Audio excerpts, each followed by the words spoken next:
Jordan Peterson is a Canadian clinical psychologist, author, and public intellectual who recently made his first public appearance in 9 months after disappearing to deal with his dependence on benzodiazepines.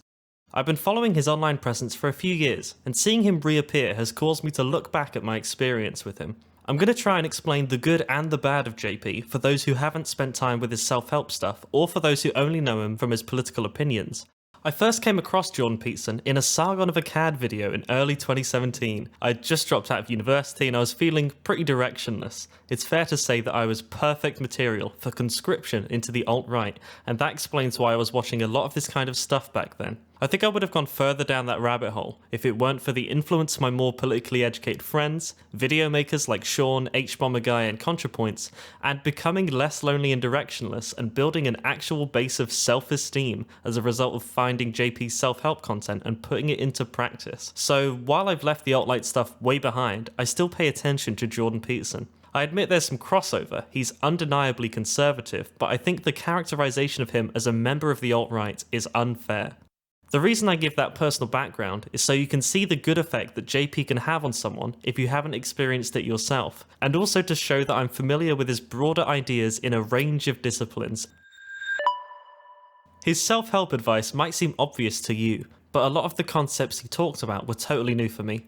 I view the world and my role in it completely differently now, and I think I'm much better off for having stumbled on his work. So you can see exactly what had this great effect on me, I will lay out as well as I can the core of his self-help work.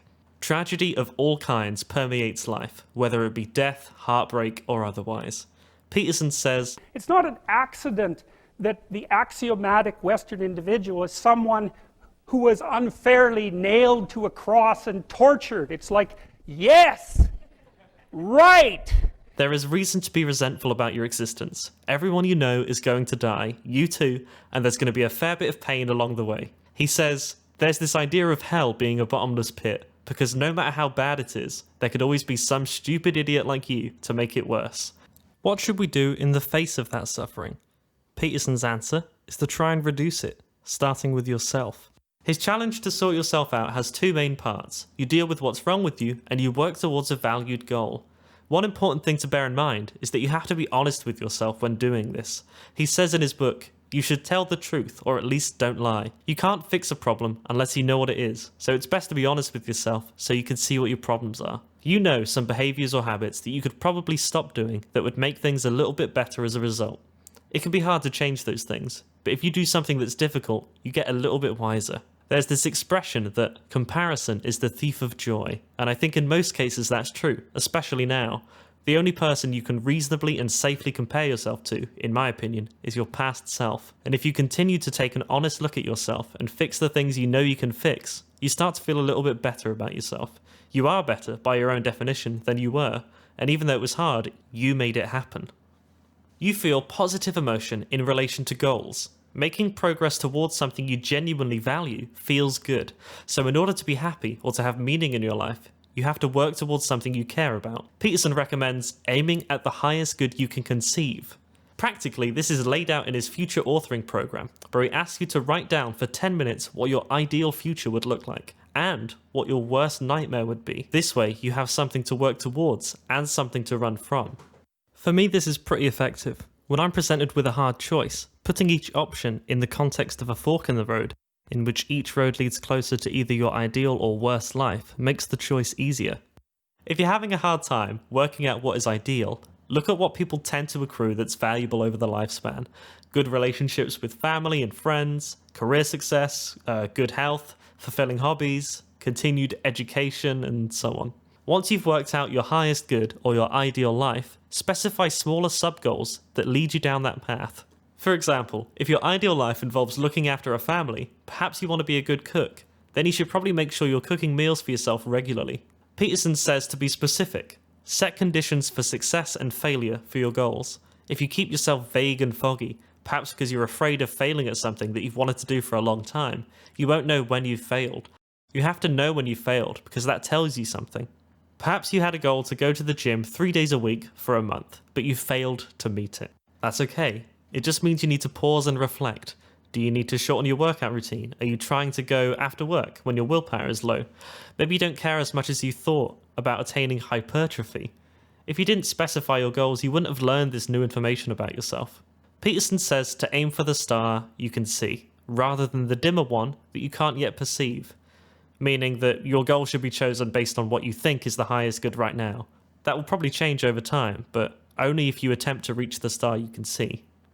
A schedule is very useful for the day-to-day of working towards those big ideals that you set up. It allows you to break down vague ambitions into something practical and concrete.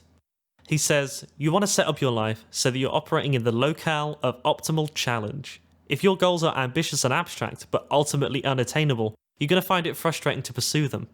If you have something too easy, then it just isn't very satisfying. You have to find on a yearly, monthly, or daily basis the challenges that hit you at the optimal level. Treat yourself like an employee. Negotiate a schedule with yourself. It's not a bloody prison. That's the first thing that people do wrong. They say, well, I don't like to follow a schedule.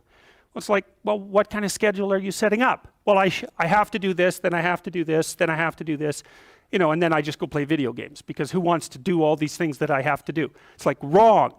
Set the damn schedule up so that you have the day you want. That's the trick. It's like, okay, I've got tomorrow. If I was going to set it up so it was the best possible day I could have, practically speaking, what would it look like? Well, then you schedule that. Perhaps the best day for you is one where you're just 0.1% better off by the end of it than you were at the start. Maybe you spend 10 minutes cleaning your room every day, and that's all you can manage right now. If you can do that for 30 days, you'll have a very clean room, and you'll be ready to spend a little more time on productive things because you've practiced working towards a goal. Be kind to yourself in the way that you would to a friend or family member. Make sure you're playing the game in a way that you can keep playing for an extended amount of time. So what I said in this section was from just 3 videos. So hopefully you can see how impactful these ideas were for me. The idea that I could actually achieve the ambitions I had as long as I put the work in and was honest with myself about when I succeeded and when I failed. It's a scary thing, but Jordan Peterson has a name for scary things.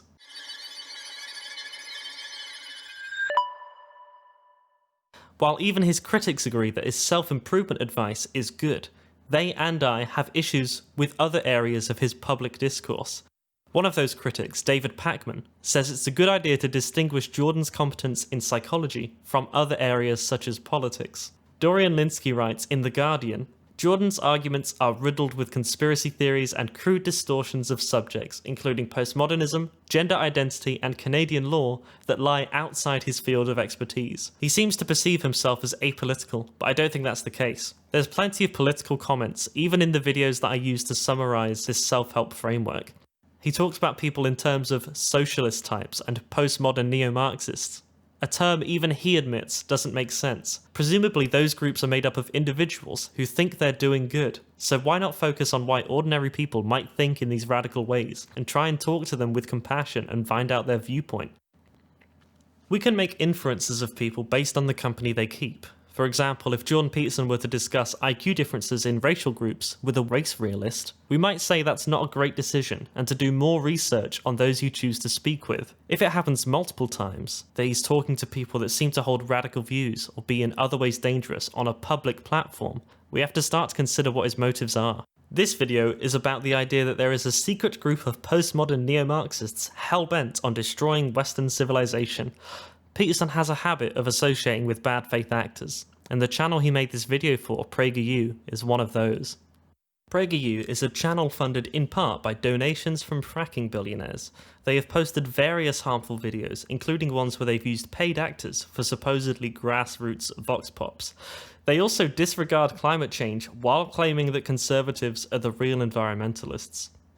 Their videos also commonly feature data that has been misrepresented to further their political agenda.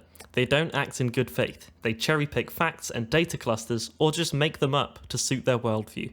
I was going to go through a few videos to point out some examples of these issues, but I don't think that section would be relevant enough to Jordan Peterson to make it into this video, so for now we'll move on.